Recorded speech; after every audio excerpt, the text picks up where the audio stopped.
नमस्कार, आपण पाहत आहात लोकन्याय न्यूज। जिल्हा परिषद गटातील व पंचायत समिती गणातील सर्वच पक्षाचा प्रचार शिगेला। पाचही गटात व गणात शिवसेना, शिंदे गट धनुष्यबाण, भाजपाचे कमळ, राष्ट्रवादी काँग्रेसचे घड्याळ या पक्षात विजय मिळवण्यासाठी कमालीची चुरस दिसून येत आहे। तर जवळा गटात शिवसेनेच्या व राष्ट्रवादी काँग्रेसच्या विरोधात अपक्ष उमेदवार धनंजय सावंत यांनी भाजपच्या सहकार्याने निवडणुकीत चांगली रंगत आणली आहे। एकेकाळी लोणी गट शिवसेना पक्षाचा बालेकिल्ला होता, तर भाजपाची लोणी ग्रामपंचायत ताब्यात होती। आता या गटात भाजप की शिवसेना अशीच चर्चा सुरू आहे। परांडा तालुक्यात होत असलेल्या जिल्हा परिषद व पंचायत समिती निवडणुकीत आमदार तानाजीराव सावंत, माजी आमदार राहुल मोठे, माजी आमदार सुजितसिंह ठाकूर यांची प्रतिष्ठा मात्र पणाला लागली असून आज दिनांक 4 फेब्रुवारी रोजी शेळगाव गटात जिल्हा परिषदेचे उमेदवार शरद रामदास पवार, गणातील उमेदवार एकनाथ वायसे यांच्या प्रचारार्थ भाजपा नेते आमदार सुरेश धस व भाजपाचे नेते माजी आमदार सुजितसिंह ठाकूर यांची शेळगाव येथे जाहीर सभा संपन्न झाली। यावेळी सुरेश धस यांनी शेळगाव जिल्हा परिषद गटाचे उमेदवार शरद पवार व पंचायत समिती गणाचे उमेदवार एकनाथ वायसे यांना बळ द्या असे आवाहन मतदारांना केले। धाराशिव जिल्हा परिषदेवर भारतीय जनता पार्टीचा झेंडा फडकणार आहे असे मत माजी आमदार सुजितसिंह ठाकूर यांनी बोलताना व्यक्त केले आहे। यावेळी गटातील उमेदवार शरद रामदास पवार, गणातील उमेदवार एकनाथ वायसे, भाजपाचे जिल्हा उपाध्यक्ष ॲड संतोष सूर्यवंशी, अनिल पाटील, बाबासाहेब जाधव, ॲड भालचंद्र अवसारे, विलास खोसरे, विठ्ठल तिपारे आदीसह भाजपाचे पदाधिकारी, कार्यकर्ते, महिला वर्ग, मतदार मोठ्या संख्येने उपस्थित होते।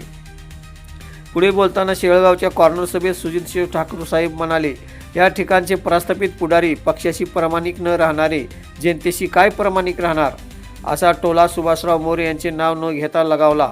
तर येत्या 9 तारखेला तुमच्या आशीर्वादाने नक्कीच जिल्हा परिषदेचे सदस्य होणार आहेत माझे सहकारी शरद पवार व चिंचपूर गणाचे एकनाथ वायसे असे म्हणत शेळगाव गटात सर्वाधिक काम भारतीय जनता पार्टीच्या काळात झाले आहेत असे उद्गार यावेळी माजी आमदार ठाकूर यांनी काढले असून येत्या 7 तारखेला कमळ या चिन्हाचे बटन दाबून उमेदवार शरद पवार व चिंचपूर गणातील पंचायत समितीचे उमेदवार एकनाथ वायसे यांना प्रचंड मताने निवडून द्या असे आवाहन केले आहे। प्रस्थापित पुढाऱ्यावर टीका करताना ठाकूर काय म्हणाले ते पहा। धाराशिव जिल्हा परिषदेवर भारतीय जनता पार्टीचा झेंडा फडकणार आहे हे त्रिकालाबाधित सत्य आहे। भारतीय जनता पार्टीच्या जिल्हा परिषदेवर अध्यक्ष होणार हेही तितकंच सत्य आहे। हे कोणाला विचारायची, ज्योतिष करायला, भविष्य करायची गरज नाही। त्यामुळे माझी आपल्या सगळ्या मतदार बंधू भगिनींना विनंती आहे की आपला प्रतिनिधी सत्तेत असला पाहिजे। केंद्रात भारतीय जनता पार्टीचं सरकार आहे, नरेंद्रजी मोदी हे पंतप्रधान आहेत। महाराष्ट्रात भारतीय जनता पार्टीचं सरकार आहे, देवेंद्रजी फडणवीस साहेब हे मुख्यमंत्री आहेत। आणि आपण पाहतो देशात आणि राज्यात जिथं कुठे निवडणुका होत आहेत तिथं कमळाचा विजय आहे। याआधी ग्रामपंचायतीच्या 5 वर्षापूर्वी निवडणुका झाल्या। महाराष्ट्रातल्या सर्वाधिक ठिकाणी भारतीय जनता पार्टीचे ग्रामपंचायत सदस्य सर्वाधिक निवडून आले, सर्वाधिक सरपंच झाले। त्यानंतर जिल्हा परिषदेच्या नगरपंचायतच्या निवडणुका झाल्या। नगरपंचायतीत सर्वाधिक नगराध्यक्ष भारतीय जनता पार्टीचे महाराष्ट्रात झाले, सर्वाधिक नगरसेवक भारतीय जनता पार्टीचे झाले। त्यानंतर आपण पाहिलं नगरपालिकेच्या निवडणुका झाल्या। नगरपालिकेच्या निवडणुकीत सुद्धा सर्वाधिक नगरसेवक भारतीय जनता पार्टीचे आणि सर्वाधिक नगरसेवक महाराष्ट्रात भारतीय जनता पार्टीचे निवडून आले। त्यानंतर नुकत्याच महानगरपालिकेच्या निवडणुका झाल्या। 29 महानगरपालिकेच्या निवडणुका झाल्या। 29 पैकी 25 ठिकाणी भारतीय जनता पार्टीचे महापौर निवडून बसणार आहेत। आणि एकूण किती नगरसेवक निवडून आले महानगरपालिकेत भारतीय जनता पार्टीचे? 1401 भारतीय जनता पार्टीचे स्वतःच्या बळावर भारतीय जनता पार्टीचे नगरसेवक निवडून आले। त्यामुळे याही गणात भारतीय जनता पार्टीचा विजय निश्चित आहे। केंद्रातल्या नरेंद्र मोदीच्या सरकारच्या विकासाच्या ज्या वैयक्तिक लाभाच्या असतील, सार्वजनिक विकासाच्या योजना असतील, मुख्यमंत्री माननीय देवेंद्रजी फडणवीस साहेब सरकारच्या विकासाच्या योजना असतील त्या सामान्य माणसापर्यंत पोहोचवायच्या असतील तर आपल्याला सुद्धा या गटातून भारतीय जनता पार्टीच्या जिल्हा परिषद सदस्य निवडून द्यावा लागेल. यासाठी तुम्हाला या ठिकाणी विनंती करायला हवी. खरं तर बोलण्यासारखं खूप आहे. मी अण्णांना अधिक वेळ मिळावा यासाठी मी कमी बोलणार आहे. खरं तर या निवडणुकीत आता उल्लेख केला प्रस्थापितांचा. इथल्या प्रस्थापिताचं कसं शेळगावचं चंदनसिंह काका सध्यावाला आमदार होते तेव्हा त्यांच्या मागे होते. त्यानंतर माहुरकर बाप्पा मोठे आमदार झाले त्यांच्या मागे आत गेले. त्यानंतर ज्ञानेश्वर पाटील आमदार झाले ज्ञानेश्वर पाटलाच्या मागे गेले. त्यानंतर मी आमदार झालो माझ्या पक्षात प्रवेश केला. आता दुसरा आमदार झाला मोठा गाव मासा गाव लागला ह्यांच्या. म्हणजे यांना फक्त चलतीवर पळणारे माणसं आहे. यांची हे पक्षाशी कुठले एकनिष्ठ नाही. अरे जो एका पक्षाशी प्रामाणिक राहू शकत नाही तो जनतेशी काय प्रामाणिक राहणार आहे.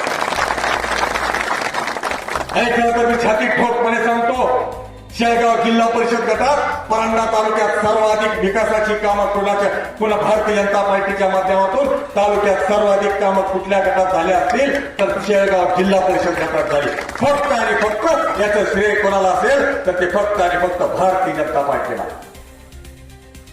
आणि खरं तर इथला खैरीचा पूल असेल. खरं तर इथल्या भाऊला माझं आव्हान आहे विनंती आहे तुमच्या सत्सत विवेक बुद्धीला जरा प्रश्न विचारा आणि तुम्ही प्रामाणिकपणे सांगा की ही पूल कोणामुळे मंजूर झालाय. इथला पूल कोणामुळे मंजूर झाला असेल तो भारतीय जनता पार्टीच्या माध्यमातून या सुजित ठाकूरने प्रामाणिक प्रयत्न केले त्या प्रयत्नाचं फळ म्हणून हा पूल या ठिकाणी झाला. त्यावेळेस विठ्ठल रुक्मिणी मंदिराच्या समोर सभागृहाचा असेल इथल्या बस थांब्याचा असेल. त्याचबरोबर आता इंगोदा जो हा जो रोड चालू आहे तो रोड असेल पांढरेवाडीचा रोड त्या चित्रपूरकडे जाणार पांढरेवाडीचा रस्ता मंजूर आहे. शेळगाव तांबरवाडीच्या रस्त्याची काय अवस्था आहे. खड्ड्यात रस्ता आहे का रस्त्यात खड्डा हेच कळत नाही. तोही रस्ता मंजूर आहे. भारतीय जनता पार्टीने काय केलं असेल तर विकासाचं राजकारण या भागात केलं. खरं तर इथल्या बऱ्या पुढाऱ्यांनी सुद्धा माझ्याकडे धनंजय नावानिशी सांगतो. धनंजय सावंत मार्फत मला निरोप आला ठाकूर साहेब तुमच्या कमळावर शेळगावचा बडा पुढाऱ्याचा पोरगा म्हणजे उभा राहायला तयार आहे. मी म्हणलं मला बड्या माणसाची गरज नाही. माझं राजकारण सामान्य माणसाच्या भल्यासाठी भल्याच्या हितासाठी आहे. मी जे काय भारतीय जनता पार्टीचे तालुक्यात नेते तयार केले पदाधिकारी तयार केले हे कोणी बड्या घरातला राजकारणी नाहीये. सामान्य कुटुंबातली सगळी पोर आहे. सामान्य कुटुंबातली पोर आहे. त्यामुळे बाबा तू सोडून तुझ्या गावातला कुणी बी सांग त्याला मी कमळाचं चिन्ह देतो. मी स्पष्ट सांगितलं कमळाच्या चिन्हावर निवडणूक लढवत. मी नावाने धनंजय सावंत मार्फत मला 2-3 निरोप दिले पण मी स्पष्ट सांगितलं त्यांनी सोडून दुसऱ्या माणसाला त्यांच्या गावातल्या उमेदवारी देऊ पण त्यांना मी देणार नाही. का तर त्यांचे इतके पक्ष फिरून झालेत. आता पक्षच शिल्लक राहिले नाही त्यांना कुठल्या पक्षात जायला. त्यामुळं खरं तर अशा लढावर आपण शेळगावकरांना विश्वास ठेवू नये. आणि तुम्हाला शेळगावकरांना विश्वास द्यायला आलो या ठिकाणी छाती ठोकपणे सांगतो माझा संकल्प आहे माझा निर्धार आहे. शेळगाव दहशत मुक्त करण्याचा माझा निर्धार आहे. शेळगाव भय मुक्त करण्याचा माझा संकल्प आहे.